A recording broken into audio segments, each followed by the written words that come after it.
Loudermilk for 5 minutes.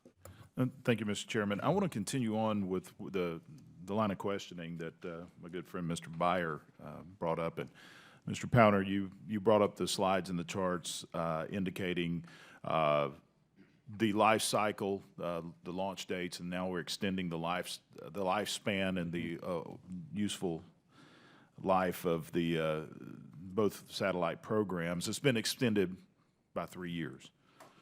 And Dr. Volz, you just mentioned that there was other data that was considered beyond just the 2005 documents that was provided to this committee. One question, why was only the 2005 document provided to this committee when we requested data to back up why you're extending the lifespan of these satellites? Well, actually, sir, in the submission in response to the letter we received, we submitted that study, but also an analysis and explanation of how we did use the on-orbit performance validation of these instruments over time and the satellites over time as one of the rationales for extension. And also what we also provide on a regular basis is monthly status reports on all of our satellites, and we provided a couple of examples of the statusing of every subsystem of the spacecraft that we do on a routine basis. So we haven't provided that, and that's a good point that Mr. Powner made. We haven't provided a regular routine mechanism for what the general health is of all our satellites. And one of the observations I had to my team is that we should be doing that. So on an annual basis, at least, providing an update of the health of our constellations overall and where we think, so we don't have a 10-year cycle for updating lifetimes, but we talk about it on a regular basis as part of our annual reporting. So is the studies that you're referencing as extensive as what was done in 2005? No, the study in 2005 was a specific request to ITT, the instrument vendor who built the sounder and imager for the GOES NOP series and the previous ones as well.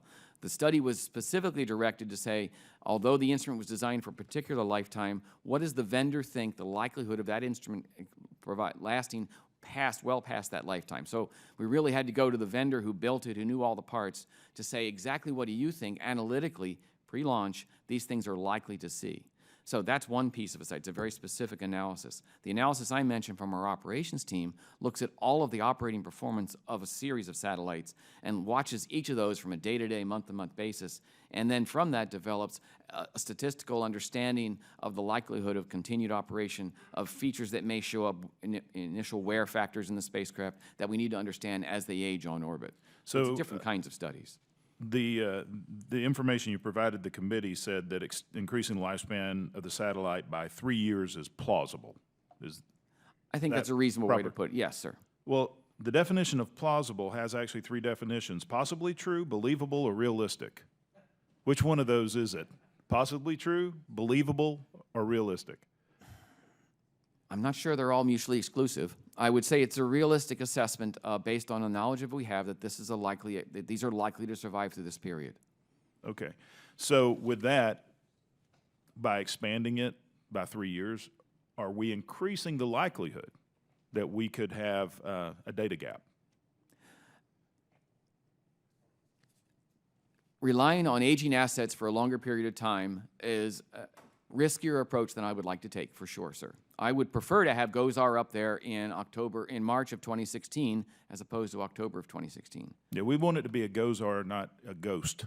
I would, yes, but I would also want it to be a GOES-R that's functioning and capable and tested out, and not GOES-R that is rushed so that we prepare, so that it may have failures or it may have shortcomings or test incompleteness that we had to do in order to get it to launch. I fully concur. Mr. Powner, would you like to weigh in on the feasibility, or are we increasing the possibility of a data gap, which could be devastating? Clearly, there's the gap on the GOES constellation, the geostationary constellation. The potential for a gap in backup capability is you could see from the chart there.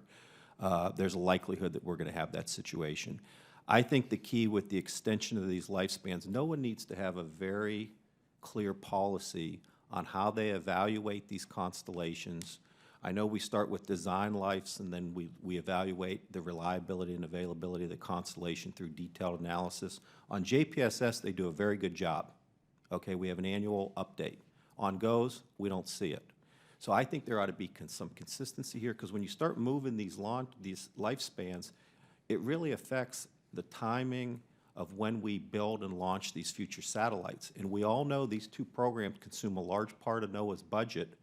Maybe you could slow those down in out years and budget could be used for other things. I'm not saying that these aren't important, they are.